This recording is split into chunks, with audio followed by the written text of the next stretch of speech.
Hello, welcome. You're watching Chris live on Real Talk on Friday, the 20th of November 2020. We're on a Zoom call this morning with my good friend Mike. I call him Mac because he's a Mac guy, not an Yeah. Android guy. But this is how I know him. But I've met him in person. Such a great guy. I've known him for the best part of nearly 2.5, nearly 3 years now. Yeah, something like that. Yeah, something like that. And he's got his, how can I put it? He's a very unique individual, and I think he can give us a little bit of an insight as to what it's like being away from the UK for one, dealing with coronavirus, and also give us an insight into mental health and or mental illness, depending on how you want to say it, which is the way I think you said it to me earlier. Yeah. I think we can agree that we all want good mental health, and that comes from different types of mental illness. So, for the sake of argument, let's just say we're going to work on or talk about mental health because that's what we all want to have. Is that Want good? to achieve is that a fair at point one to point. say? I think that's Yeah, a fair very. point to say. I would love to be healthy mentally completely, but it is, it is an illness basically, and you're trying to get healthy, and Well, there's a bit of a difference.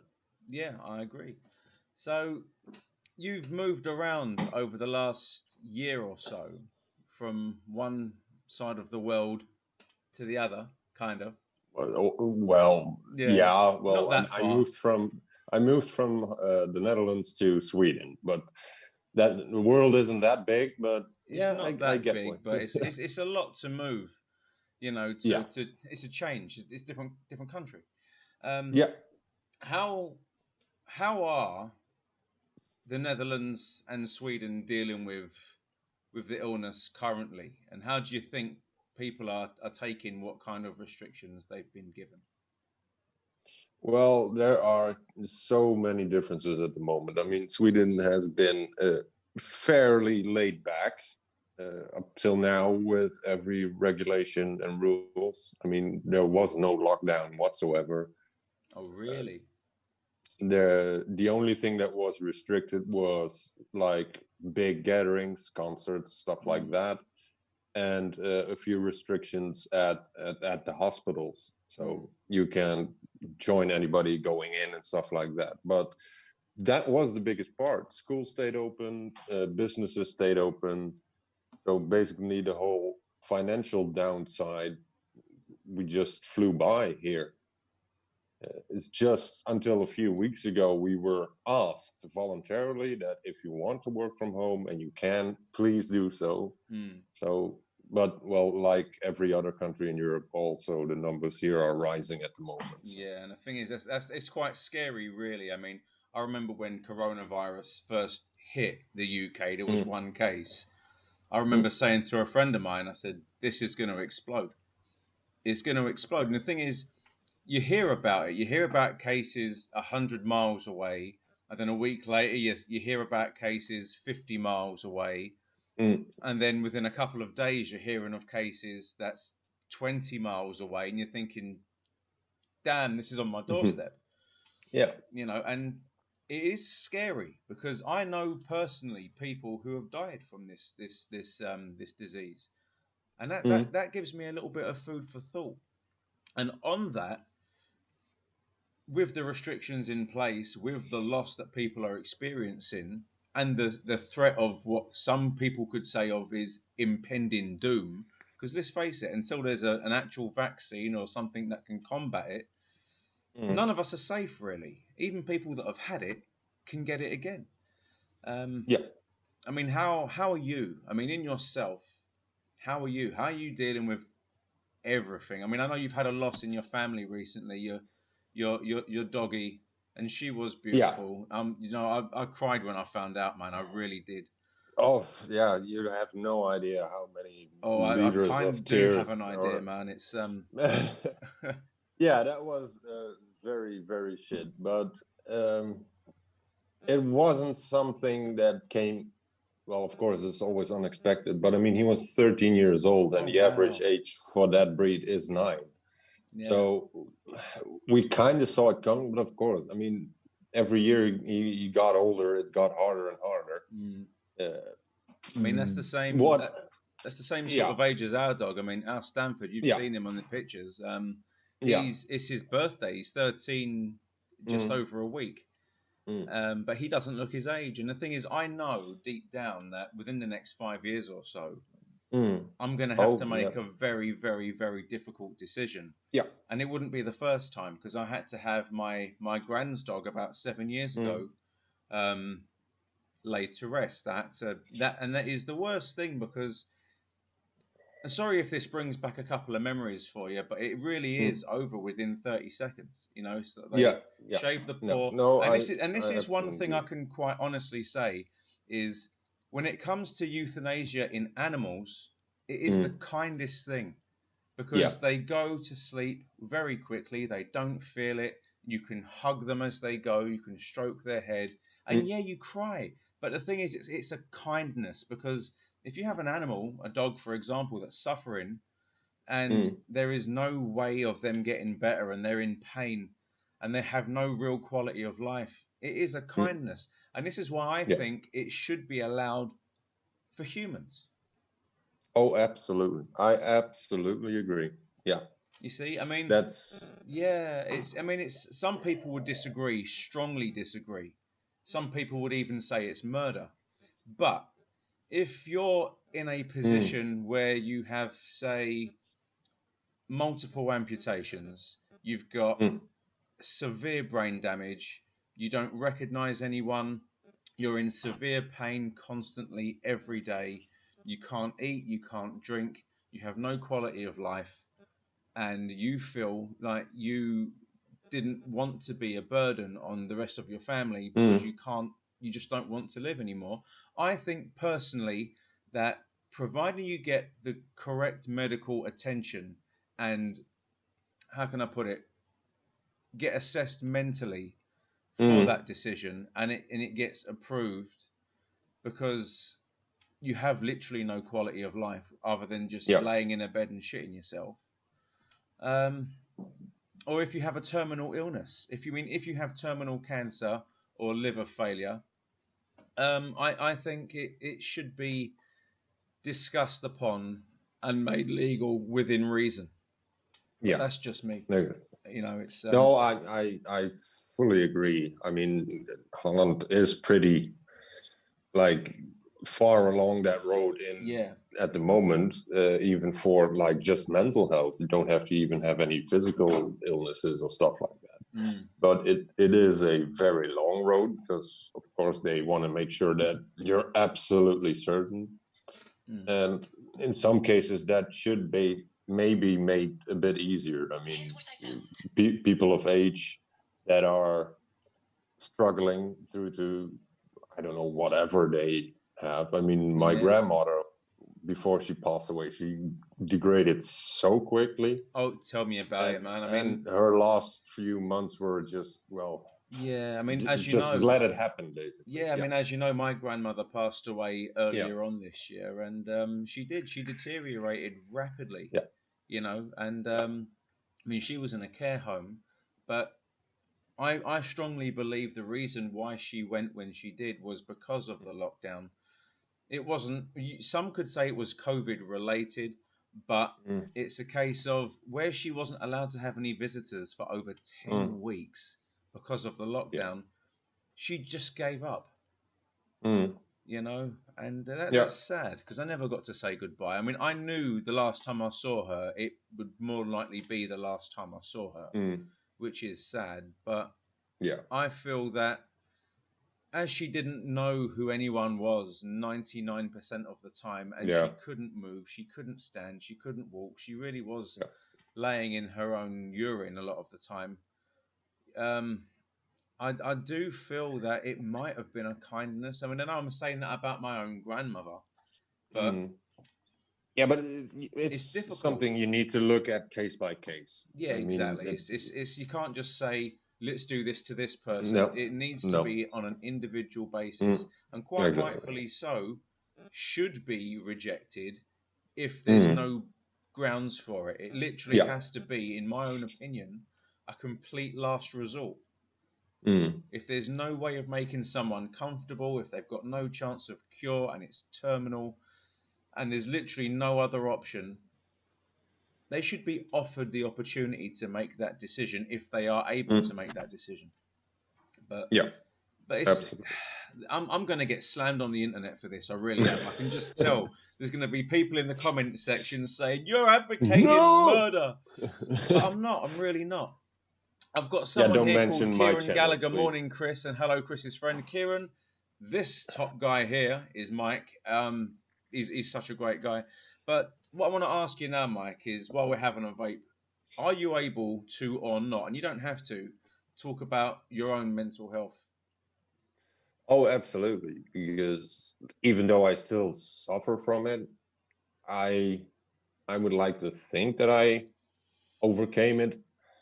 Um, I mean, in my case, for instance, it's been something that's been going on since I was a kid. I mean, I lost my eye when I was 4 years old. Mm. And well, we all know what kids do to other kids that are different. So Yeah, that's that's not fair. basically, no, No. but that's where most of my issues came from, basically.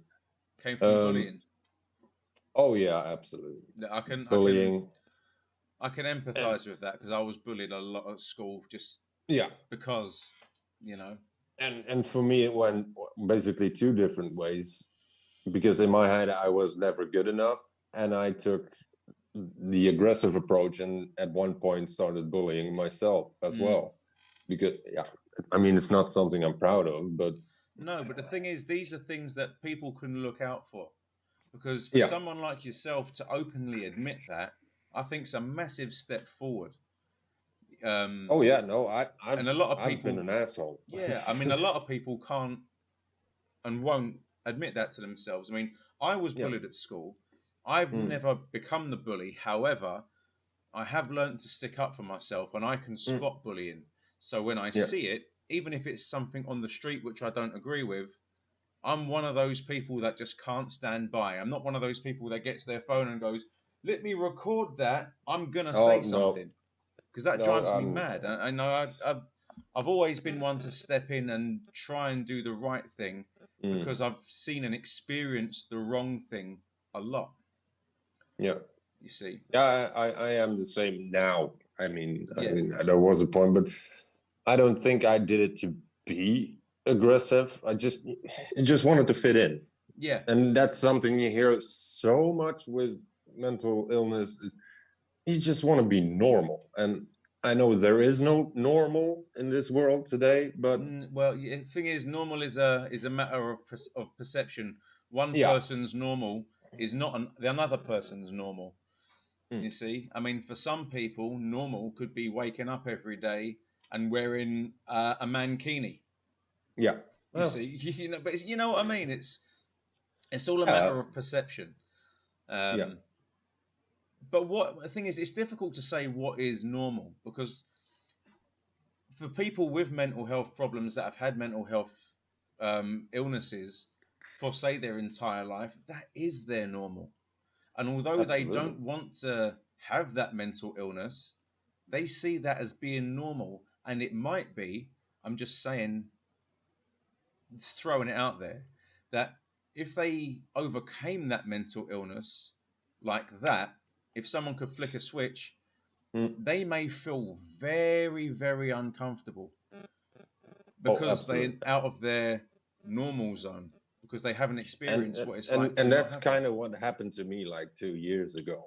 I just came into, after therapy and medication and everything that had to do with my mental health and mental illnesses, because I suffered from depression. I was suicidal.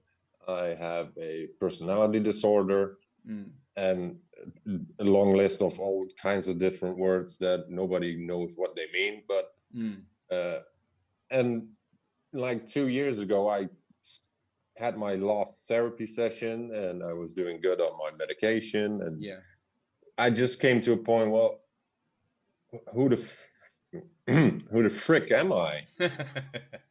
No, I hear that. I just felt like I've been living so long and just trying to please everyone and be the person that people want you to be. Yeah. I have no idea who I am. I have no idea what I want. And I mean, it's sad to say, but it in the end, it cost me my marriage, and we split up. But it also helped me find happiness and peace in my head again. Well, thing is Because there's good with the bad. I mean, yeah, I met your then wife, you yeah, see, and for me it was a shock when I found out mm, that you'd moved on. mm. But from that, you managed to find happiness again, and congratulations. I mean, you in a way you're very lucky because not a lot of people can do that. Oh no, no, I realize I'm very lucky, and Mm. I, well, I don't believe in a certain God, but No, but I would fall down to my knees and thank any God every day. But no, I am really happy now, and which is good. but that wouldn't have happened if I had gone through all that shit Well, yeah, before. yeah. And I mean, I know I still have issues. I mean, I don't have issues every day, but they reappear once in a But you while, of recognise the course. fact that they're still there. Oh, absolutely. And And I'm willing to work on it. That's a big difference as well. you see, now for anyone watching this who may have mental health issues or are aware that they're different from other people and they're afraid of talking about it, don't be afraid to talk about it because there are people in the world that are willing to listen. You're not going to be judged just because you have a certain mindset or you have, say, a personality disorder. Um, there's many different types of mental illness, and no one's going to judge you if you want to talk to someone about it. Like it says at the top of the screen here, Mike, you can't see this, but at the top of the screen here it says phone a friend. Well, on the YouTube channel, Oh, on YouTube, it says phone a friend, and sometimes just talking to someone, even if it means crying down the phone to them, yeah. talk to someone because it helps. It helps. I feel anyway, but Oh, get absolutely. getting it off your chest is a way of unburdening yourself. And if you can find someone that can share that burden with you without being judgmental, then I mm. personally think that's a blessing. Oh, absolutely. And of course you're gonna meet the wrong people. I mean, Oh yeah, I've showed my emotions to the wrong people so many times, but just yeah, sounds so hard, so easy to say it, but just go on to the next one. You're gonna find somebody that cares and can help you. It's just trial and error, basically. well it is. I mean the thing is, since I've known you, you've always been able to speak to me. I've always Mm. pride Yeah, myself on that. I mean I'll be there for any one of my friends, whether they need me or if they want to just talk for the sake of talking. I'm yeah, always there for someone. And I know that if I give you a call and you're not busy, you'll quite happily talk to me too. And I value you for that. Thank you. yeah. Um, a lot of love and respect for you. Another point I want to try and get across is mental health during the lockdown situation. Because I'm seeing there's a lot of people that, whereas they wouldn't have had problems with their mental health before, I'm seeing that where people are stuck at home either Mm. through furlough or unfortunately they may have lost their job, which again Mm. is really stressful. Um, there's a lot of people at home which are suffering from anxiety and stress because of the financial burden that the lockdowns had on them. I mean, myself, I'm suffering with that at the moment. I don't show it, Mm. I don't sound it, but obviously, because I'm not working currently, I'm on Yeah. this furlough package. I'm receiving at least half of what I would normally have got every Mm. week, and I'm suffering for it financially. But I've said this many times. I'd rather have my health than wealth. I'd rather Yeah. be poor and not have COVID-19 than have 116 million pounds Mm. and have COVID-19 because the disease doesn't discriminate against rich or poor. Some No, people say it absolutely. does because of, demographics and this, that, and the other, but it doesn't care. No, and I feel like, I mean, I'm I've been lucky. I have a job and I can work from home, but it kind of makes humans a bit more resourceful. I mean, as long as you can get your food, pay your bill, and have a roof over your head, you don't have to have video games and expensive shit. I mean, just try to think about what you did when you were a kid. How did you pass the time? Try to put that on your kids as well, with people that have younger kids at the moment. I mean, it's shit, I know, but it's not the end of the world. As long as you have a roof, have food, have your health. Yeah, it's true. And what people are suffering from over here, and there's a big push, which is why I've put Mm, on the top of the screen on YouTube, Phone a Friend, is loneliness. Now, yeah. a lot of people can mock loneliness because whoever gets lonely in 2020, well, a lot of Mm. people get lonely. Yeah, it's not Older, that difficult actually. yeah, older people get lonely, Yeah. especially if they know they can't have any family around due to a Mm, lockdown.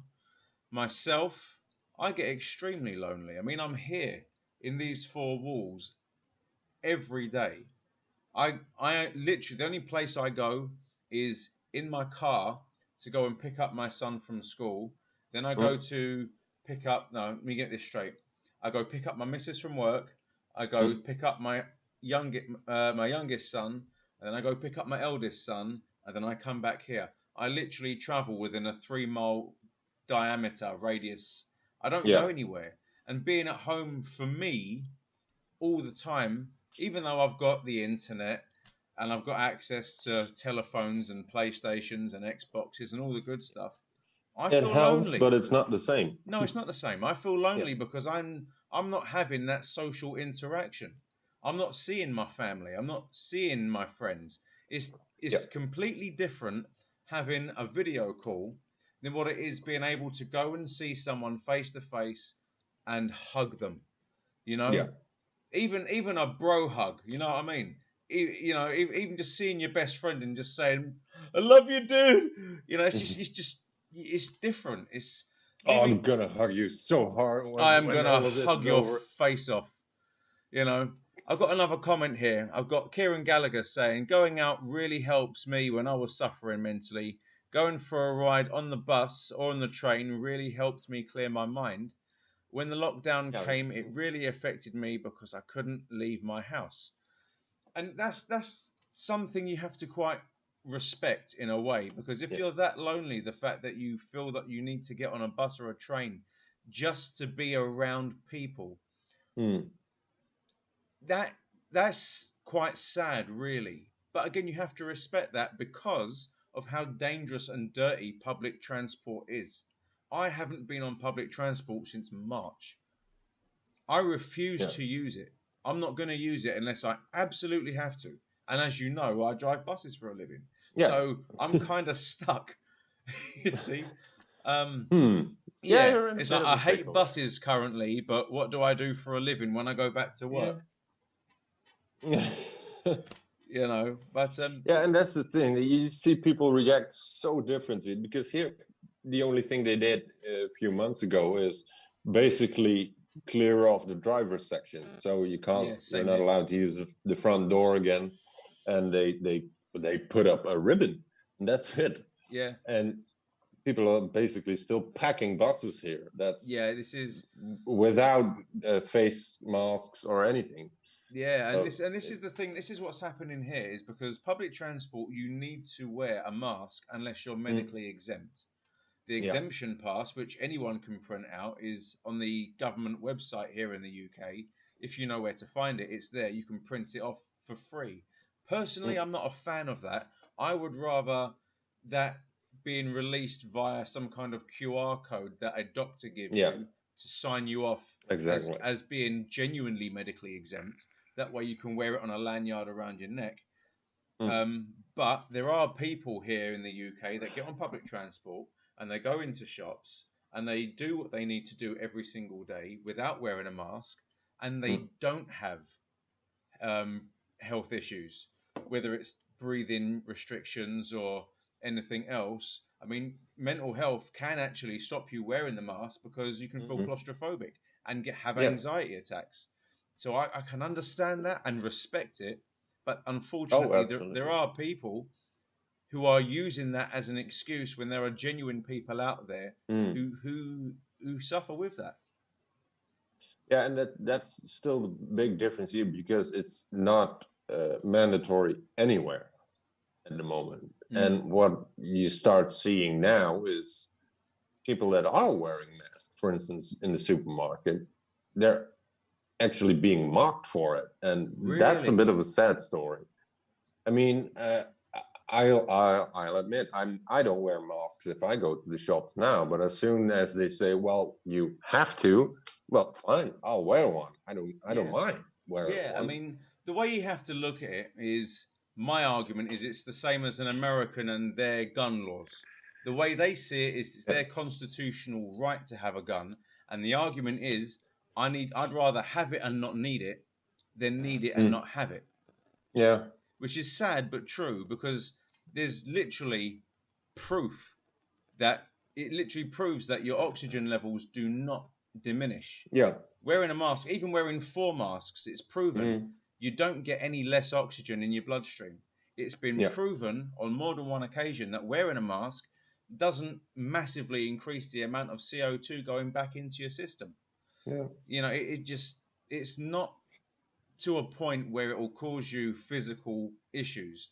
Again, No. I would rather have 4 masks on, hypothetically, and have a sweaty face, covered in my own breath, knowing full well that I'm not, or my chance of getting the disease is reduced. Mm. And if I have the disease and I don't know Yeah. it, I'm not passing it on to someone else. Yeah. Because although people say the virus is so small it can go between the fabric, that's BS. Because although it is Mm. true, it is that small, it's in droplets, and those droplets get caught by the fabric.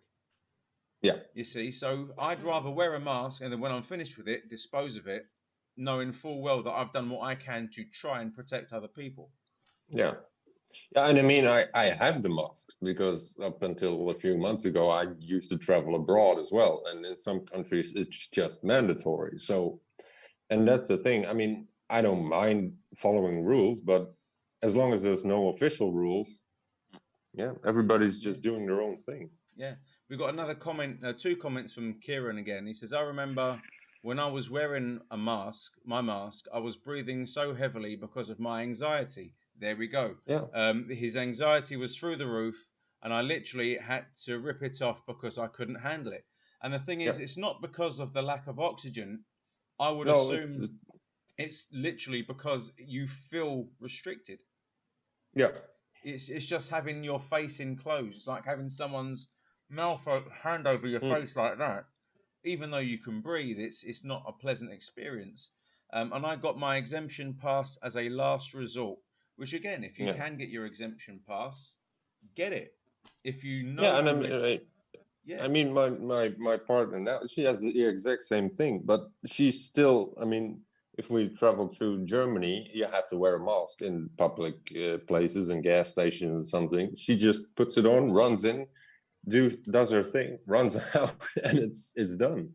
well, yeah, But yeah, but it's been hard. I mean, even though we don't have any restrictions, I mean, I still, well, I wouldn't say suffer, but I mean, I haven't seen my son in months. I mean, we talk a few times a week, of course, but but it's yeah, physically seeing your son. And the thing yeah, is, this is what another thing people can take for granted as well is not being able to see your kids. I mean, when I yeah, was in hospital, as you know, yeah, um, I didn't get to see my kids for a month at a time. And mm, it's only 1 month. I mean, I was in the hospital for a month having the chemo pumped through my veins. yeah, But even though I could video call them, I couldn't actually see them, physically hold them. And yeah. that No, it's and so that's what different. is an absolute killer for many men and women out there that can't see their kids. And Yeah, I feel for you, Mike. I do. I don't know how you deal with it. I really don't. You try to find ways around. I mean, I'm gonna try in the first week of January to go back to Holland, but it's gonna be tough. It's gonna be difficult. But I mean, I have some countries I need to avoid, but Yeah. I'll make it work. It's just it's costing a shitload of money. That's one thing. It's a lot of time and effort. Yeah. But when it comes to seeing your kids, it's always worth it. I feel anyway. Oh, absolutely. Yeah. No, I mean, yeah. But once again, yeah. The shitty part is you can't promise them anything. I mean, the thing is, you can promise to try, and this is the thing. Yeah. I promise to try, but you can't say I promise I'll see you on the 23rd of January because you can't promise that. No. And even, I mean, depending on the age of your kid, of course, the promise of trying, that in a kid's head, that just sounds like, oh, he's coming. So you have to be a bit careful with that. I mean, mine's almost 7 now. How you word it, you have to make sure you choose your words very carefully. Yeah, but and I mean, it's not just my son. I mean, it's my sister, my parents. They're all still in Holland, and I haven't seen them in over half a year. Yeah. So it's difficult, but we'll try. That's the best thing we can do, and the only thing. Exactly. And the thing is, what we need to understand is that across the world, it's not just here in the UK, but children are suffering mentally as well, because although they can see their friends at school, they are very, very aware what is happening. Children are very perceptive. They do watch the news when mum and dad have it on. They do hear what's on the radio. They know there's a killer disease out there. And although a lot of children won't show it, I know there are a lot of kids out there which are scared. They don't know what their future is going to be like. They don't know if the disease is ever going to disappear.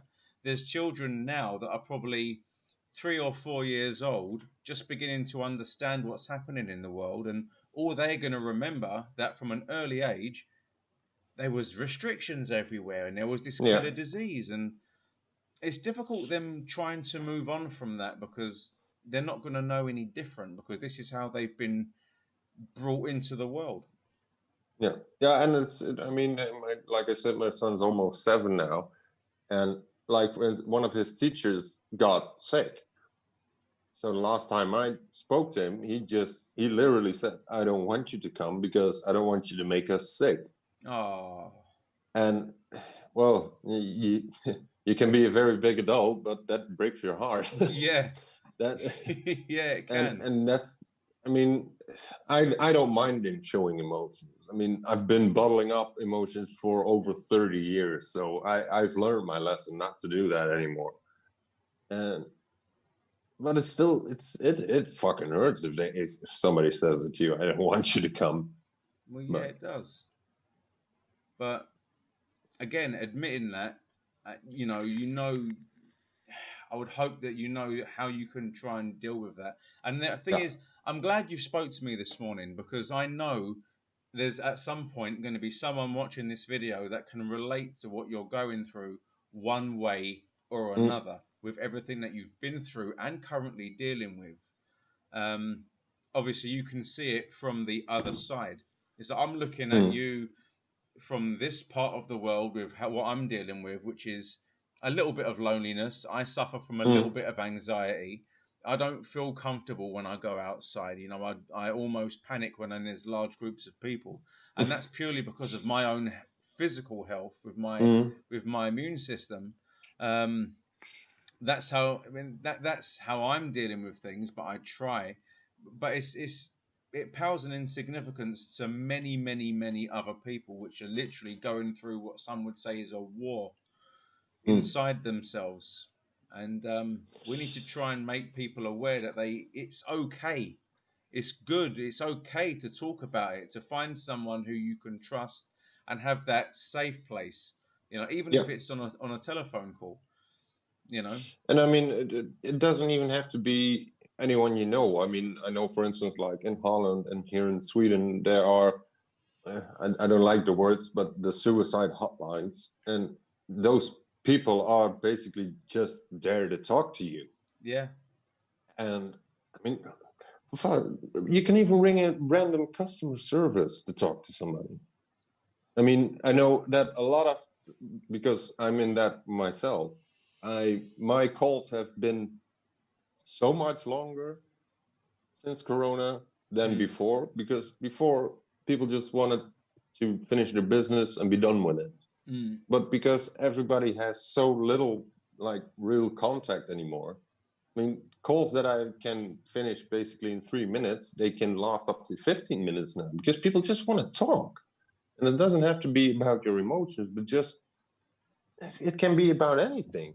Okay, give me 1 sec. I've got a comment here from JBM Travels. It says, Chris, I need some advice.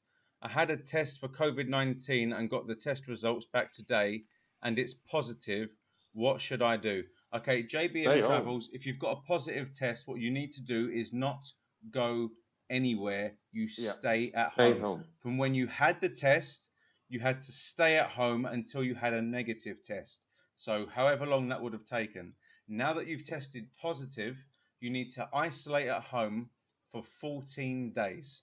Okay? For 2 weeks, you need to stay at home. If you start to develop symptoms or get any symptoms that you feel are dangerous to yourself, you don't leave the house to go to the hospital. No. You call either 999 if you can't breathe, or the other emergency service. I can't remember if it's 101 or 111. I do apologize for that. But stay at home. Do not go out anywhere. Only seek medical attention if you need it, and make sure they come to you. Don't have anyone come to your house unless it's shopping, and if it is food shopping, make sure they leave it at your front door at a safe distance, then leave.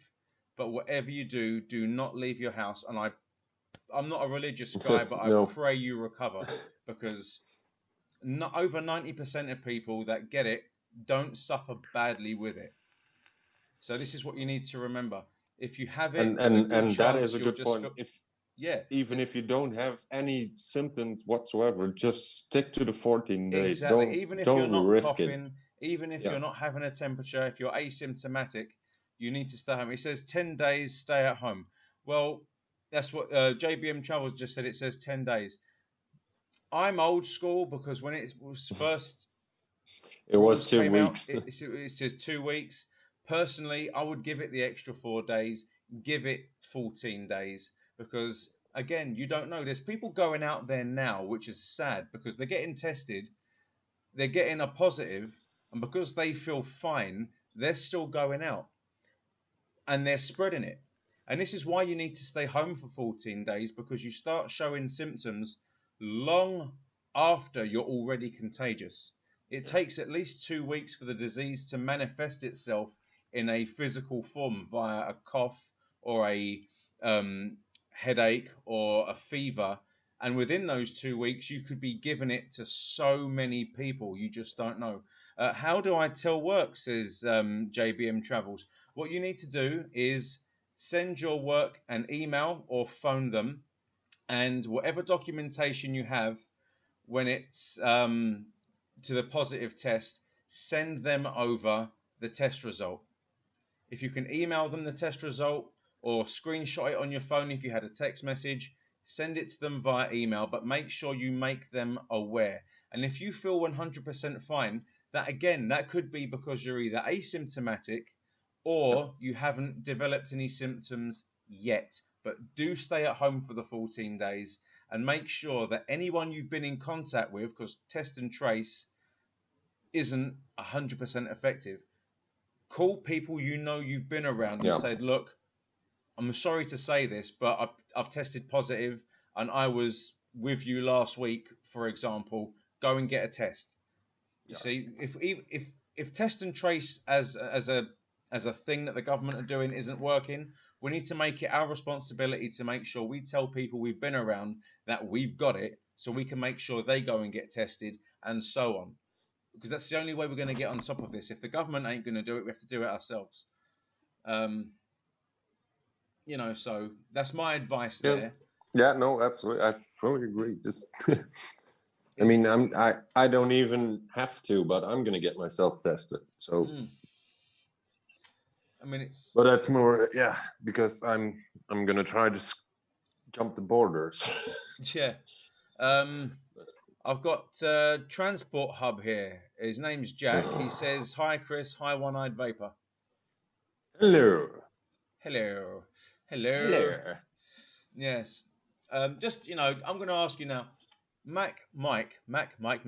When you cry, is it both sides? I've always wondered that. Do you still have tear ducts in the other side? Well, yeah. I just wanted to know, if you lay on your back, can you make it like a swimming pool? No, well, not really, actually. I've always wanted to ask you that. I don't know No, why. people don't realize, because I actually do have a big part of my own eye still in there. I've noticed. I have. And because when you say, well, prosthesis or glass eye, people just assume that's round marble you pop in, and that's absolutely not the case. You're beautiful just the way you are, Mike. I wouldn't change you for anything. I know. I'm getting the vapors.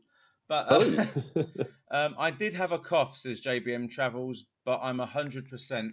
Again, whether you've got a symptom or not, it makes no difference. You've tested positive. Even if it's a false positive, stay at home, book another test for 2 weeks from now, and get tested then. So, Chris, should that mean everything I get a test at work then? Basically, tell your employer that you've tested positive, and everyone you've been around, try and make a list of the people that you've been around for more than 15 minutes within a close proximity. Give those names to your manager, and then that manager should, I would hope, contact them and say, look, this driver's been in contact with you. They've tested positive. We want you to go and get a test. Don't come back to work until you've got a negative result. Transport Hub says, great topic for discussion. Mental health is through the roof. Do you know what? Mike had this right. It's not mental health is through the roof. Mental illness is through the roof. And what we want to get is mental health. We want good mental health. Mental illness is through the roof currently. And we want to try and combat that, even if it means talking to someone for 5 minutes. Just unburden yourself. And I mean, and if you have the chance, try to get some professional help, because I mean, even though just randomly talking bullshit basically to someone does help, of course it does. You want to get down to the no, but you want to get down to the core. Why are you having mental illness? What is causing it? Where does it come from? Exactly. I mean, in a weird sort of way, this, for me, doing this YouTube channel, I mean, it's evolved over the last 3 years. I've still got the same amount of subscribers, which, by the way, thank you everyone for subscribing to my channel. But for me, unburdening myself and talking to potentially millions of people about what's on my mind, this, for me, is a form of free therapy, because I can talk about, within reason, what I want. JBM Travel says, what do I do while I stay at home? Well, you've got a few different options. The first you can play with yourself. Yeah, the first one is rewatch all of my videos. Then rewatch mine. Then rewatch his. Yeah, that's true. And then rewatch mine again, and then rewatch my other channel. And then rewatch his other channels. Yeah, and that'd be good. Or watch the news, play computer games. If you've got a PC, there's some fantastic free games out there, like Modern Warfare, Warzone. You've got Warframe, World of Warships. Just keep yourself occupied. And like I said, if you need to, and someone's not working a certain day, just give them a call. Just catch up with someone you've not spoken to for a long time. Keep yourself entertained, because 2 weeks is a long time. And I've been home since March. Yeah. That's a long time. Yeah. And I'm still employed. How does that work? Yeah. Well, I've been homesick for over 3 until I started working again. So, yeah, I kind of know how you feel.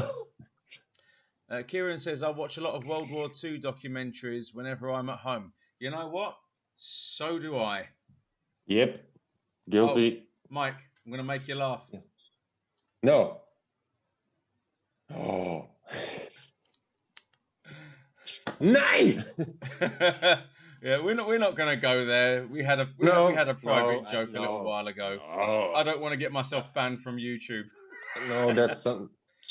I know, it's terrible, isn't it? Mm. I'm just gonna bite my lip really hard at the moment. On a scale of 1 to 10, how much did I actually break you when I did that? A lot. A lot. I think it was a 9. It was a 9. Yeah. And that's difficult for me now as well. I figured that out. It's the small, stupid things that you just, once you go along, you figure out. Because I have always known that Switzerland was neutral. Yes. In the Second World War. Yes. I did not know that about Sweden. So every other country in Europe, if you make a World War II joke, it's funny. And you're allowed to do that. Not so here. Really? No, they don't find that so amusing. No, I mean, you can understand why. I mean, millions of people did lose their lives, sadly, but... Yeah, but I'm one of those people, I think you are supposed to be allowed to joke about anything. Yeah. As long as you're not offensive with it, you can joke about it. Anything can be turned into a joke. If somebody thinks it's offensive, that's a whole other discussion. But yeah, in theory, I think you are supposed to make fun of everything. Yeah. So for me, that's hard because I do joke about everything. Well, the thing is, I kind of do as well, because for me, when I was growing up, what I was bullied for was my chest. A lot of people don't know this. This is probably the first time I've ever said this on YouTube. So this is the first, I've actually had plastic surgery. And I can laugh about this now because it's funny for me I need to laugh at myself because one thing. Well, they did a good job because you look very natural. Oh, thanks. But thing is, if we don't learn to laugh at ourselves, then we'll never get over the fact that other people can laugh too. So when I was younger, up to the age of 17, I had a hormone imbalance, which actually 1 in 3 men have. And do you know what? I cannot, for the love of God, remember the name of this illness or not illness, but condition I had. But what it does is it causes 1 in 3 men to have slightly enlarged breast tissue. And although I didn't have boobs, my chest was just larger than normal. I mean, if I wore a certain t-shirt, it would look like I had good muscles. If I wore a certain other type of t-shirt, it looked embarrassing. And I had slightly enlarged nipples. And the thing is, I had surgery to remove the breast tissue and have the nipples actually trimmed down. So now I can flick them without them doing this. Oh, that's nice. But no, that was a big thing for me, and I can look back at that now and I can laugh at it. But again, I know there are men out there which may feel quite embarrassed with it. And it was a difficult procedure because it was liposuction. They had to literally remove my nipples. They had to put tubes in, suck all the fat out, remove all the tissue there, and stitch me back up. And the drainage tubes, when they finished, went in the side and wrapped around the inside here like a massive spiral. And when they pulled the tubes out, the tubes were like this long, and it hurt like a bitch. But yeah, exactly. Yeah, and it bled like a bitch too. I had drainage tubes that went into bottles on either side. But again, I can talk about that now because that happened at a point in my life when I was a young adult. I was bullied for it. It was affecting me mentally, and I actually went to a doctor and said, "Look, can you help me? This is how it's making me feel. This is what's happening." And I think they may have seen that as a trigger. See, the word trigger nowadays wasn't around back then for mental health issues. But the doctor, I'm so triggered. But the doctor that I spoke to at that time, I think he saw that as a warning. And actually got me that surgery on the National Health Service because it was affecting my mental health. And I got very lucky for that. I'm not sure if they could do that nowadays. But there we go. Let me show you some more of these comments here. Andy on the bus, it says, "Long time no see, Chris. How have you been keeping?" I'm keeping well. I'm trying. I'm trying so hard to keep well, but I'm trying. Transport Hub says, I would never realise you had plastic surgery. You don't look like a Barbie doll. Well, that's because oh, sod it. I'm a Barbie. No, I'm not. JBM Travel says, I took a swab from a bus and it came back 79% dirty with my test kit I bought. Well, there you go. You know, we've all got, as bus drivers, we have what's called a swab DNA test. So if someone spits at us, we can collect the DNA, put it in the tube, give it to the police. We've all got them. Unfortunately, we do use them more than what we want to. Which is, yeah, it's sad. That's because there are horrible, some nasty actually. people out. In fact, I was having a conversation. Well, not having a conversation. I was reading comments on a bus forum on Facebook, and a driver spat at one of my fellow bus driving colleagues in London through the window, and this is recently. So if that person tests positive for COVID-19, does that mean they're trying to murder someone? You know, it is an assault. At least it's an attempt. Well, I see that as attempted murder personally, but I could be blowing that out of all proportion. But getting back on track though, I think mental health and mental illnesses is something that we all need to try and work on collectively to look after not just ourselves, but try and look after each other. If we're aware there's someone struggling with either loneliness or depression, or if you know someone that's had suicidal thoughts or tendencies or who have attempted it in the past, it doesn't take anything to pick up a phone and just see how they're doing. I mean, I know I know there's a lot that I'm not mentioning here because I'm not an expert on mental health or mental illness. Well, neither am I, but I mean, far from it. But no, but thing is, you've experienced it, and I can only say what I see. But it does hold a little bit of credence with me. I mean, I have a relative, my sister. I'm going to say my sister. She'll forgive me in the long run, but she suffers with anxiety, really bad, and I make sure, or my sister makes sure, that we speak to each other at least minimum once in a 2-week period. You know, even though sometimes we actually can't stand each other, but that's what siblings are like. You know, just even if you're talking about the weather for 45 minutes, it doesn't matter. Just get on the phone and talk to someone you care about, someone you know, because it does make the world of difference. You never know. I'm just saying, you never know. You could pick up the phone and call your friend, okay? And on that day, that friend you call could have had a low, dark moment. They could have been contemplating something. You don't know. They probably could have thought, I'm going to go out. I know where there's a bridge. Or I'm going to get a knife. Or I'm going to do something. I've been there quite recently, actually, in that, that call that you give someone literally could be the call that saves their life. You could stop them from doing it. You could divert their attention away. They could even talk to you about it, and then you'll be like, for the love of God, don't do it, man or woman. You know? And it's mostly the people that don't speak up. It's usually the quiet ones. Yeah. It's just fact. Yeah, but like you said, even if there are people that don't say anything, again, this is something that we could work on. If you know someone that is extremely quiet lately, so I haven't heard from such and such in a while, are they still alive? Yeah. Cool. Exactly. I mean, I don't know if you've seen the Facebook post recently of us, because that was a good friend of ours. And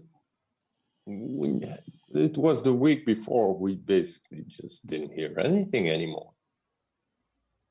And then the call came, well, he's on the bridge. What do you mean he's on the bridge? Like, he's on the bridge. Who was that? Was a friend of ours. WhatsApp me later. WhatsApp me later. What do you mean? No, I mean, if it's a friend of yours and your missus, or a friend of mine and yours? No, a friend of me and the missus. Oh, okay. I thought it was a mutual friend of ours that I didn't know about. Like, who? Well, no. I mean, I could introduce you to him, but no, but he went quiet for a while, and and basically minutes from taking his own life. And we were there in the middle of the night, but that was, that was intense. But yes, just like you said, the best thing is call people and just try to see the fun side of things. Yeah. Just look for the fun parts. I think because that's the thing that helped me the most. Well, the humor. best medicine, a lot of people say, is laughter. And it might sound corny, but it is true. It's true. You know, because when you smile, when you laugh, you're releasing endorphins. It's that, just this motion here, smiling. It releases a chemical in the back of your brain that gives you that feel-good factor. If you can call someone that you know is depressed, or if you know they're lonely, or you know they've got any kind of mental health problem, and you can call them and just make them feel good, make them laugh, have a joke, talk about anything, and make them feel good about themselves. You see, because again, that can be a turning point for them that day. They might have a down day tomorrow, but for that day, right now in the moment, when you're talking to someone now, that really can be the difference between saving someone's life and never seeing them again. Yep. And get a dog. That's always good. Oh yeah, get a dog. Yeah, get a dog. Again, Mark, I can only say I'm so sorry for your loss, but I'm so happy the fact that you've got another little one, because what people without pets don't understand, that having a dog is like having a child, and when you have a dog taken away from you like that, it is like losing a child, because all your love and attention has gone into that dog or cat or whatever pet you've got, and for them to be taken away from you, it is one of the most hurtful things anyone can experience. And man, my heart went out to you, man. I really wanted to give you a great big bro hug. I so did. And like a freaking idiot, we humans just do it all over again. Yeah. Yep. We're gluttons for punishment. No, but it was because that was actually the first time in my life that I was without an animal. Because I've grown up with animals. My parents always had dogs and cats, and I think the first week I moved out of the house, I had a dog, and that's been going on since then. And now it was a few months without anything, and that made me just made me appreciate it so much more. So we got a new one. Yeah. Give me one sec. So I've got JBM's Travels says, when was your last new subscriber, Chris? And sorry, I don't know your name. So I said, this is Mike. My last new subscriber, I honestly don't know, because my numbers go up and they go down on a weekly basis. It goes from 1,300 up to 1,309, down to 1,289. On a weekly basis, it fluctuates. So people join. People either like what they see and they stay, or they don't like what they see and then they disappear into the ether. But you know what? I don't do this for monetization. I'm not monetized. I do this because I enjoy talking to people, and I enjoy the conversation which can happen down in the comment section down below. It's a good way for me to get people talking, which is why it's called Real Talk. And I talk about things that mean something to someone somewhere. You know, so it's almost like a mini radio station, but it's a vlog. It's an interactive vlog, which I like that. I had the same. I mean, the difference between my channels is very visible, because I had the vaping one, and that was just commercial and push products. And same here. I'm actually back on Instagram now doing that for Riot Squad. And we have our channel we have together, and we just have that because we like it, and we do it because we're having fun. Oh, by the way, Riot Squad sent me a custom t-shirt a few weeks back with my Instagram name on it as well. Custom t-shirt, whoop whoop. So yeah, I got a custom t-shirt, I got the hat, and I've got loads and loads of. I've got so many of these now, it's ridiculous. But I have my other half to do that. I don't bother anymore. Let me just say out there. Let me just read out one more comment before I go to one more thing. JBM Travel says, tell me why you hate the BBC. Why I hate the British Broadcasting, is it Centre? Channel? Whatever. Wait, isn't the BBC, doesn't that stand for big... Yeah. No, but why I don't like the BBC, I'll tell you the reason why I don't like the BBC, is because we all need to have a television license here in the UK. We have to pay the BBC for the privilege of having a television. And providing we can prove we don't watch their content, we don't have to pay it. A lot of people didn't realise this, but you can own a TV legally without paying the BBC, as long as you fill out a form online and you don't watch any of their content. But another reason why I don't like them, apart from the fact that they charge us for the privilege of watching everything, is the fact that they're not impartial when it comes to their news. They're not fair, they're not impartial the way they should be, and their content, for what it actually costs the British person on a yearly basis, just isn't good enough.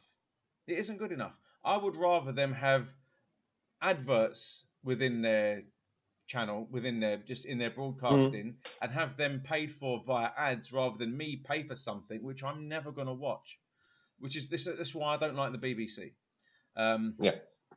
But yeah, corporation. Well, I basically stopped watching the BBC after Hammond and Clarkson left. So, what she say on BBC News? Says JBM. I don't know. I'm just sick of BBC News.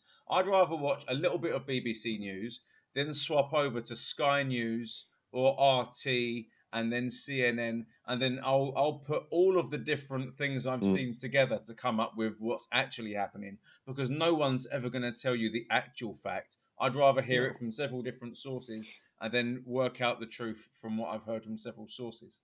I mean, I haven't even watched TV, not regular TV, in like over a year. It's once in a while I watch the Dutch news and then I laugh around because it's so stupid. Yeah. It's yeah. So what I'm going to do now is I'm going to little plug for Riot Squad, and it is tied into mental health. So basically, people that are at home at the moment that may have started smoking or that have been smoking and smoke more because you're stuck at home, there is a way out from getting that nicotine in a bad way. Instead of smoking, get yourself a vape device. You may think vaping's not for you, but believe me, I haven't touched a cigarette in coming up to 5 years. All you need is a small pod system like that. This one's made by Geek Vape. It's called an Aegis pod system. There are hundreds out there, and this e-liquid here is made by a company called Riot Squad.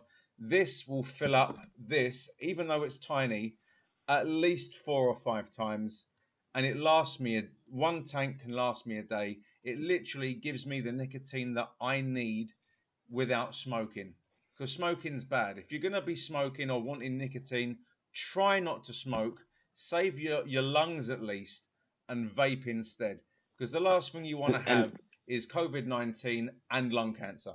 So, and it's not even the nicotine that's bad, because nicotine isn't bad for you. Nicotine isn't a bad. Any doctor will tell you nicotine, like caffeine, is a stimulant. It is a stimulant. Nicotine isn't a bad thing. There's a new documentary coming up. You don't know nicotine. Every single chemical in a cigarette that isn't nicotine is probably going to kill you. When it comes to this, it doesn't matter. All the scaremongering that you hear with exploding batteries and popcorn lung, which is BS, by the way. Yeah.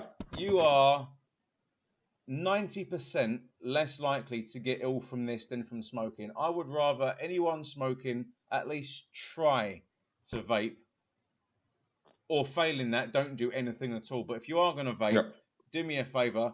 Give these guys a shout, Riot Squad. They are fantastic. I can say that because I vape their e-liquid. I'm not just a stooge just because I'm saying it because I like it. If I didn't like it, I wouldn't rep them. That's just me being honest. I'm not even sponsored and I like them. So yeah, and he's even wearing the T-shirt. Travel Centre TV Network Norwich, love idea shopping, love create craft, says first 5 news series. Fair enough. You've just given yourself a little plug on that on my channel. Thanks for watching. I think what we're going to do is we're going to wrap this up, I think. Mike, yeah, because my lunch break is probably over. Yeah, it's about 11:15. I've got things to watch on TV. But just do me a favour. Can you just say your message to people out there that may be suffering with a mental illness, that want to try and get better or that need help? Well, I want to say so much, but I think it just narrows down to try to talk to somebody, anybody. It might be professional, it might be an old friend, it might be your mom, it might be your son, doesn't matter. Just talk to somebody and try to find a bit of humor somewhere. That's the best thing. Because like we said before, you know, don't start coughing now. Unclean. No, I've got a bit of a tickle. So anyway, I really appreciate you joining me today. I think it's something that did need talking about. It's a little bit more of a grown-up conversation on this channel for a change, and I really appreciate you coming on, and I appreciate you as a friend as well. So you too, mate. Well, next year I'm gonna hug you. Yeah, it's gonna happen. Right, everyone, thank you very much for watching. I appreciate you joining me today. If it's your first time joining me and you like what you see, hit the like button, hit the subscribe button, share at least one video, because there are hundreds of videos on my channel talking about all kinds of different things. Sometimes I even speak about things specifically to annoy you, just to make you comment in the comments section down below. But again, thanks for joining me. Stay home if you can. Wear a mask if you have to. Social distance where you can. And wash your hands and don't be a dirty bastard. Always take a shower. Love you lots. Goodbye.